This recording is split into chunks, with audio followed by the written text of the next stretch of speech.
Formula ఈ car race కేసులో ఇప్పుడు ఏసీబీ అధికారులు అడిగినటువంటి ప్రశ్నలకి కేటీఆర్ ఉక్కిరిబిక్కిరయ్యారని, కేటీఆర్ ఆ కేసులో ఈరోజు అరెస్ట్ అవ్వడం ఖాయం అనేటువంటి ప్రచారం జరుగుతున్న నేపథ్యంలో అసలు విచారణలో ఏం జరిగిందనేది మనం పూర్తి స్థాయిలో తెలుసుకునేటువంటి ప్రయత్నం చేద్దాం. ప్రస్తుతం మనతో పాటు ఉన్నారు ప్రముఖ సీనియర్ జర్నలిస్ట్, ప్రముఖ రాజకీయ విశ్లేషకులు శ్రవణ్ కుమార్ గారు. వారితో మాట్లాడదాం.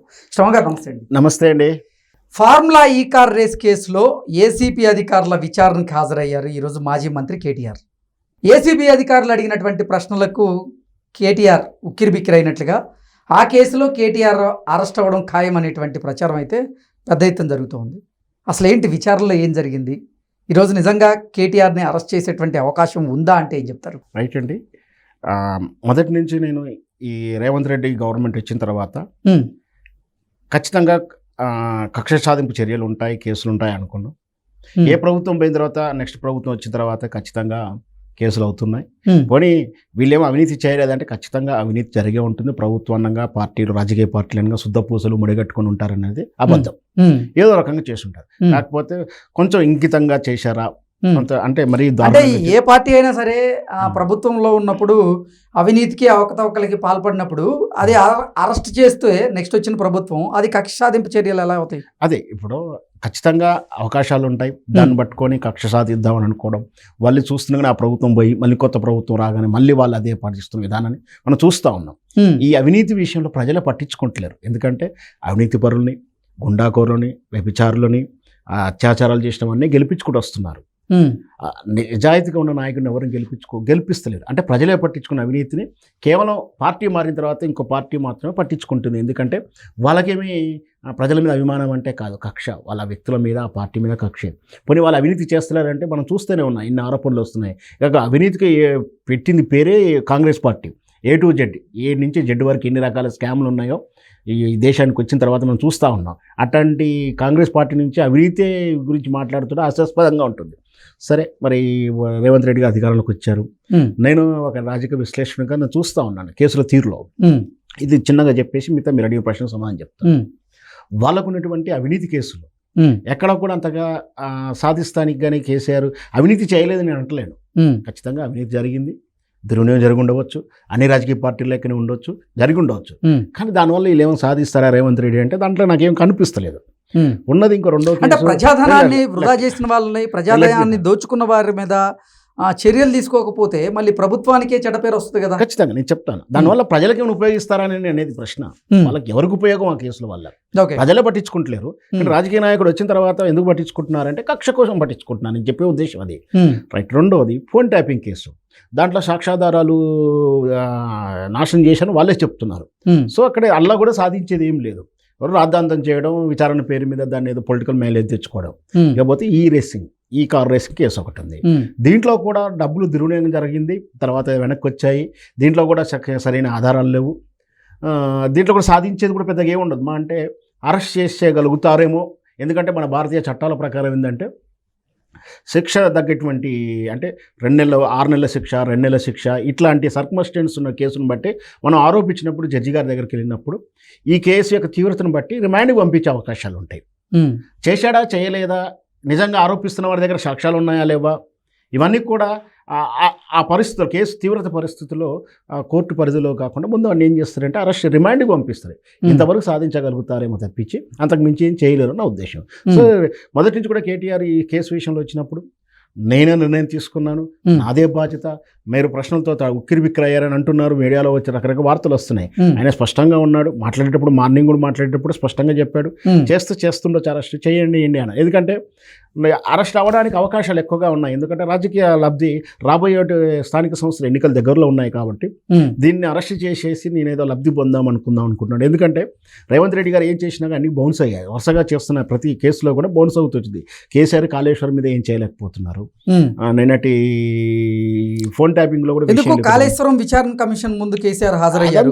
హెడ్లైన్స్ కూడా టైం పాస్ అవ్వడమే, మైలేజ్ చేసుకోవడం తప్పించి దాంట్లో సాధించేదే ఉండదు. ఏదో సాటిస్ఫై కాదు. ఆయన ఈగో ఏంటంటే నేను చూస్తున్నా, ఆయన కక్ష సాధింపు చర్యలు ఎలా ఉన్నాయో, రేవంత్ రెడ్డి గారి ఆ ఈగో సాడిజం ఎలా ఉన్నాయో మనం చూస్తూ ఉన్నాం. పేరు మర్చిపోయినందుకు హీరోని తీసుకెళ్ళి జైలు వేశారు. ఇవన్నీ మనం చూస్తూనే ఉన్నాం.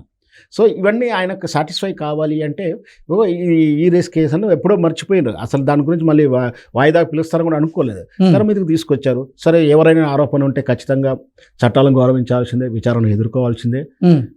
తప్పు చేస్తే, నేరం చేస్తే అరెస్ట్ కావాల్సిందే. కానీ ఇది రాజకీయ ప్రయోజనాల కోసం, రాబోయే స్థానిక ఎన్నికల ప్రయోజనాలు మైలేజ్ కోసం చేయాలనుకుంటే మాత్రం ప్రజలేం తక్కువలేం కదా, వాళ్ళు చూస్తూనే ఉంటారు. మరి అరెస్ట్ అవుతారా లేదా అంటే సర్కమ్స్టెన్సెస్ ఈ రోజు అయితే వాతావరణం అలాగే కనిపిస్తుంది. ఎగ్జాక్ట్లీ, ఎందుకంటే బీఆర్ఎస్ తాళాలు పడ్డాయి. విచారణ ప్రదేశంలో పోలీసుల మోహరింపు ఎక్కువగా ఉంది. దానికన్నా ముందు ఇంటెలిజెన్స్ రిపోర్ట్ అంటే ఎవరికి పర్సనల్ ఇంటెలిజెన్స్ ఇక తప్పదు, రేవంత్ రెడ్డి చేతులు ఎత్తేసాడు, అరెస్ట్ చేస్తే తప్పించి తన పదవి కాపాడుకోలేడు, నేను అరెస్ట్ చేస్తే కానీ నాకు మైలేజ్ వస్తుంది, లేకపోతే రాబోయేటువంటి స్థానిక సంస్థ ఎన్నికల్లో ఓటమి ఓడిపోతే అంటే నిజంగా రేవంత్ రెడ్డి గారు అరెస్ట్ చేస్తేనే కేటీఆర్ ని నాకు మైలేజ్ వస్తుందని కనుక భావిస్తే, మరి అరెస్ట్ అవ్వడం వల్ల కేటీఆర్కి సానుభూతి పెరిగేటువంటి అవకాశం లేదని ఇక్కడ ఉందండి. ప్రతి ఒక్కరికి కూడా మైలేజ్ ఒకటి ఇంపార్టెంట్. ఇగో సర్టిఫికేట్, షాడీస్ లక్షణాలు అంటారు వాటిని.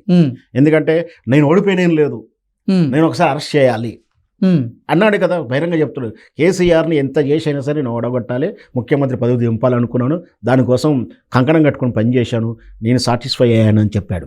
అలాగే రేపు పొద్దున ఎట్లా, ఇప్పుడైతే నాకున్న అవగాహన ప్రకారం రేవంత్ రెడ్డి గారి సీట్ అయితే పోయినట్టే. ఎందుకంటే ఆల్రెడీ రేవంత్ రెడ్డి గారి ముఖ్యమంత్రి పదవి పోయింది. ఎప్పుడైతే నటరాజన్ గారు వచ్చారో, వచ్చినప్పుడే ఆయన పదవి పోయినట్టుగా, అంటే మనం అంటాం ఒక్కొక్కసారి విలువ పోయిన తర్వాత మనిషి చచ్చినట్టే కనుక మనం ఎట్లా భావిస్తామో, మీనాక్షి నటరాజన్ వచ్చిన తర్వాత ఆయన మాట చెల్లట్లేదు, ఆయన ఎమ్మెల్సీ టికెట్ రాలేదు. నిన్న చూస్తే ఆయన మాట చెల్లకపోతేనే ఆయన చెప్పుకున్న వాళ్ళందరికీ రాలేదు కదా, ఎవరికి రాలేదు కదా, ఎందుకు వచ్చిన వాళ్ళకి నేను చెప్పుకుంటున్నాడు. మీకు ఆయన లిస్ట్ పక్కకు పెట్టేశారు. ఆయన లిస్ట్ ప్రకారం రావాల్సింది చాలా మందికి రావాల్సింది, వచ్చిన లిస్ట్ నా లిస్ట్ అనుకుంటా. అంటే అసలు తెలంగాణలో కాంగ్రెస్ పార్టీ అధికారంలోకి రావడానికి కారణమే రేవంత్ రెడ్డి అనే విషయం అందరికీ తెలిసిందే. కాబట్టి అతనికి ప్రాధాన్యత ఉందా లేదా అనే విషయాన్ని కనుక మనం పక్కన పెడితే, ఈ రోజు అసలు ఈ ఫార్ములా ఈ కార్ రేస్ వ్యవహారంలో కేటీఆర్ అరెస్ట్ జరిగేటువంటి అవకాశం ఖచ్చితంగా ఉంటుందా? అసలు ఏం జరగబోతుంది? నేను అదే చెప్తున్నాను సార్. మనం ఏంటంటే ఎందుకు అరెస్ట్ అవుతున్నాడు, అరెస్ట్ అయ్యే అవకాశాలు ఎందుకు కనపడుతున్నాయి అంటే, ఆయన లైఫ్ అండ్ డెత్ గేమ్ అయిపోయింది. రేవంత్ రెడ్డికి లైఫ్ అండ్ డెత్ ఏమంతా, ఆయన కూడా ఆల్రెడీ మానసికంగా ముఖ్యమంత్రిగా చచ్చిపోయినట్టే. ఆయన ముఖ్యమంత్రి పోస్ట్కి వాల్యూ లేదు, అక్కడ ఢిల్లీ పోతే అపాయింట్మెంట్స్ లేవు, ఆయన లిస్ట్ రావట్లేదు, ఆయన ఎవరికి కావాలో చావట్లేరు. కాబట్టి ఆయన ముఖ్యమంత్రిగా వాల్యూ లేదు. సొంత పార్టీ వాళ్ళు ఎసరేసి ఈయన చేస్తున్న స్కీములు అంతా రిపోర్ట్స్ ఇస్తున్నారని ఆయనే చెప్పాడు. మనం ఎవరో మీడియా వాళ్ళు చెప్పలే. అంటే ఇప్పుడు రేవంత్ రెడ్డి గారు కేటీఆర్ని అరెస్ట్ చేస్తే మైలేజ్ వస్తే రేపు స్థానిక సంస్థల ఎన్నికల్లో ఉపయోగపడుతుంది, లేదా ఒకసారి కేటీఆర్ని అరెస్ట్ చేశాను ఒక తృప్తి మిగులుతుంది అని లాస్ట్ డై ఆడుతున్నట్టుగా అనిపిస్తుంది. అంటే రాజకీయంగా రేవంత్ రెడ్డి తనకు తాను లబ్ధి చేకూర్చుకోవడం కోసమే ఇప్పుడు కేటీఆర్ని అరెస్ట్ చేసేటువంటి అవకాశం ఉందా? ఖచ్చితంగా అండి. అరెస్ట్ చేస్తానికి ఆయన కంకణం కట్టుకు పని చేస్తున్నా, అరెస్ట్ అయ్యే అవకాశాలు కనపడతా ఉన్నాయి నాకు. యాక్చువల్ దాంట్లో లీగల్గా పాయింట్ చూసి అరెస్ట్ అయ్యే అవకాశానికి లేదు, అది స్కామ్లో అర్థం లేదు. దాంట్లో ఆ విషయం అయితే తక్కువ. కేసు అరెస్ట్ అవుతాన్ని కేటీఆర్ భావించాడా ముందే? భావించవచ్చు. ఎందుకంటే మనకు తెలుసు కదా, చట్టాలు సెక్షన్ల తీరు, రాజు దలుచుకుంటే దెబ్బలు కలువ అని మనకు చదువుతూ ఉంటాం. ఒక వ్యక్తి వచ్చి నన్ను కొట్టాడు, అత్యాచారం చేశాడంటే ఆటోమేటిక్గా అరెస్ట్ అవుతున్నారు. సెక్షన్ల తీరు అలా ఉంది ఇప్పుడు మనకు. సో చేశాడా చేయలేదనే రేపు ఛార్జ్ షీట్లోనో, ఎంక్వైరీలోనో, ట్రయల్స్లోనో బయటపడుతుంది. కానీ ఆ శిక్షించదగినటువంటి తీవ్రతను బట్టి అరెస్టులు, రిమాండ్లు ఉంటాయి. ఏసీబీ అధికారులు అడిగిన ప్రశ్నలకి కేటీఆర్ ఎటువంటి సమాధానం ఇచ్చుంటారు? ఖచ్చితంగా ప్రతి ప్రశ్నకు గతంలోనే సమాధానం చెప్పాడు.